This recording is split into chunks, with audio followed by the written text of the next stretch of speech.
आप सबको मेरा नमस्कार। आज मेरा सौभाग्य है कि आप सबके बीच में आने का, आप सबसे मिलने का।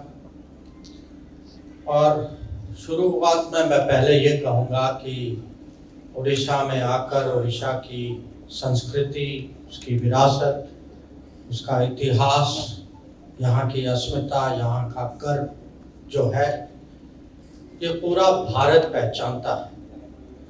और जब पिछले साल हमारे G20 की अध्यक्षता का समय आया तो मोदी जी ने बहुत सोच के, बहुत विचार करके ये निर्णय लिया कि हमारा जो मेन पिक्चर जो होगा, जो हमारी ब्रांडिंग होगी दुनिया के सामने, ये होगी यहाँ के जाने माने कोणार्क चक्र का।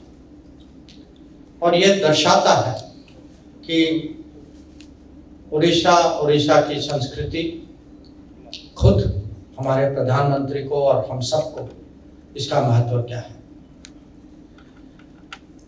मैंने G20 की बात तो की, मैं आगे भी कुछ कहूँगा इसके बारे में, पर आप यह भी जानते हैं कि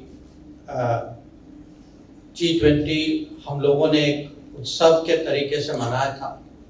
इसको हम हर राज्य में ले गए थे और उसका मकसद ये था कि G20 के कारण पूरी दुनिया को भारत के हर राज्य की पहचान हो, सबसे परिचय हो, और इसमें टूरिज्म का बहुत बड़ा लाभ होगा। और हमें बिल्कुल विश्वास है कि आगे वाले वर्षों में अगर यहाँ की शासन, यहाँ की सरकार जो है कोऑपरेट करें, उनमें ऊर्जा हो, ठीक सरकार बने, तो हमें पूरा यकीन है कि G20 का फायदा हमें टूरिज्म में दिखाई देगा।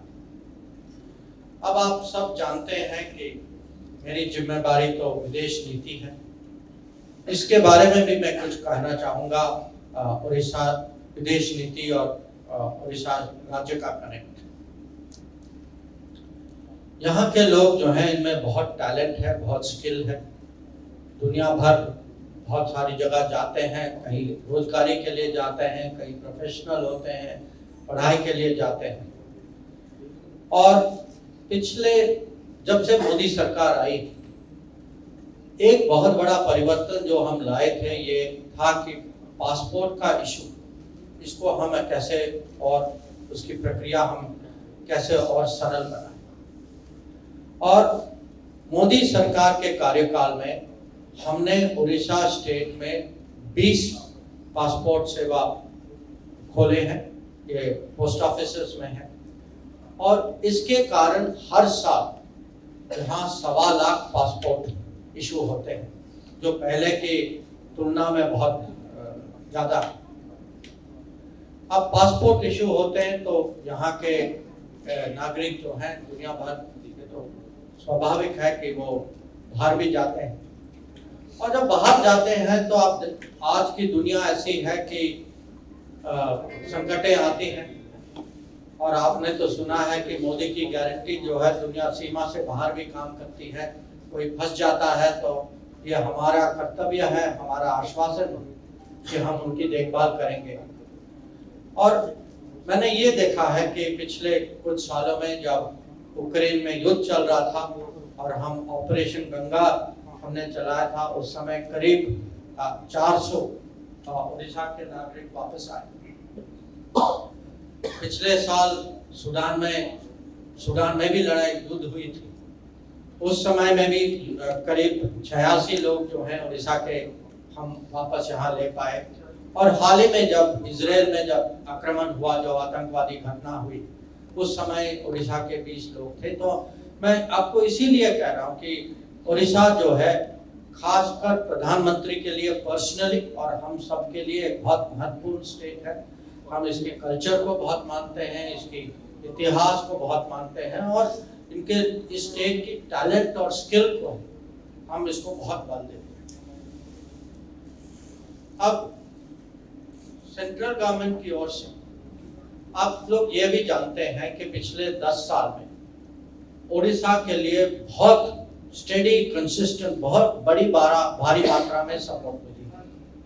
कि अगर आप सेंट्रल गवर्नमेंट फंड्स देखें, ये पिछले 10 साल में अगर आप ग्रांट्स, टैक्स शेयर और दी पब्लिक अंडरटेकिंग्स की ग्रांट्स मिलाएं, ये सब कुल मिला के ये 18 लाख करोड़ का सेंट्रल फंड्स जो है ये उड़ीसा स्टेट को दिया गया है। अब यहाँ बहुत सारे डेवलपमेंट प्रोजेक्ट्स हुई हैं सेंट्रल गवर्नमेंट के एक्टिविटीज के कारण। सागरमाला में 53 प्रोजेक्ट्स जो 54,000 करोड़ के हैं, ये सैंक्शन हुए हैं। 58,000 किलोमीटर हाईवे बने हैं यहाँ। अगर आप पाइपलाइंस की बात करें तो करीब 3,000 किलोमीटर की ऑयल और गैस पाइपलाइंस हुई हैं। 2 स्मार्ट सिटीज का निर्णय हुआ है जहां 99 प्रोजेक्ट्स तय किए गए हैं। तो इसके मैं आपके बहुत सारे उदाहरण दे सकता हूं कि सेंट्रल गवर्नमेंट में डेवलपमेंट के परिप्रेक्ष्य से उड़ीसा का कितना सपोर्ट किया। अब इसके अलावा आप ये भी जानते हैं कि पिछले सालों में मोदी सरकार के होते हुए अलग अलग योजनाएं और अभियानें चली हैं। अब बहुत सारे जो हैं ये उसका लाभ उड़ीसा के नागरिकों को भी मिला है। जैसे कि किसान सम्मान निधि के तहत 33 लाख जो हैं अन्नदाता वो लाभार्थी हैं। जनधन में 1.4 करोड़ लोगों का बेनिफिट मिला है। आवास योजना जिस लेवल की होनी चाहिए थी उस लेवल की बनी नहीं, पर तब भी अगर आप ग्रामीण और अर्बन दोनों में लाए तो करीब 2.7 लाख लोगों को घर मिले हैं। और श्रम योगी स्कीम में करीब 2 लाख लाभार्थी हैं। जो उज्ज्वला में जो है 53 लाख औरतों को अपने किचन में अब गैस सिलेंडर की सुविधा मिली है। तो ये मैं आपको बहुत सारे उदाहरण दे सकता हूँ। मुद्रा में भी करीब 4.87 करोड़ लोन्स जो हैं उनके अकाउंट्स खुले हैं यहाँ।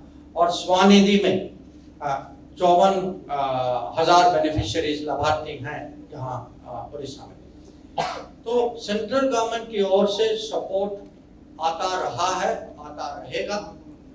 पर इसका अगर पूरा उपयोग करना है, क्योंकि हमने ये भी देखा है कि कुछ स्कीम्स और कुछ जैसे आयुष्मान भारत यहाँ उस गति से वो यहाँ तो चला ही नहीं है।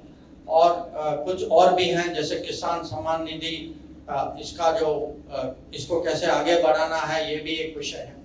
पर ओवरऑल हम कहेंगे कि आज जो समय की मांग है ये है कि उड़ीसा स्टेट में ऐसी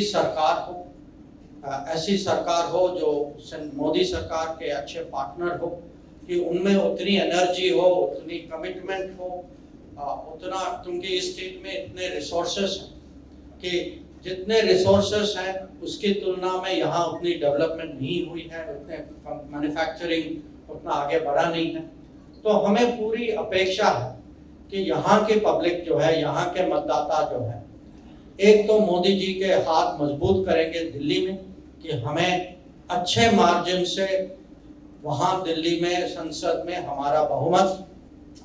इस समय उड़ीसा की मदद से हमारा टारगेट है 400 पार, और हमें पूरा विश्वास है कि उड़ीसा की पब्लिक, उड़ीसा के वोटर्स जो हैं हमें हमारा पूरा साथ देंगे। और साथ ही साथ उनका ये भी चॉइस होगा कि यहाँ की सरकार जो है भाजपा की सरकार बनेगी, ताकि ये ऐसी सरकार जो उड़ीसा का डेवलपमेंट होना चाहिए, जितना यहाँ रिसोर्सेस हैं, जो मैंने कहा लोगों की टैलेंट है, जो पोटेंशियल है, उसके मुताबिक उड़ीसा जो है it will get its full potential, it will get an opportunity to work very closely and most effectively with Modi Sarkar in Delhi. So that is the expectation that we have from the coming elections, and I'm very confident that the people of Odisha will definitely repose their trust in Prime Minister Modi.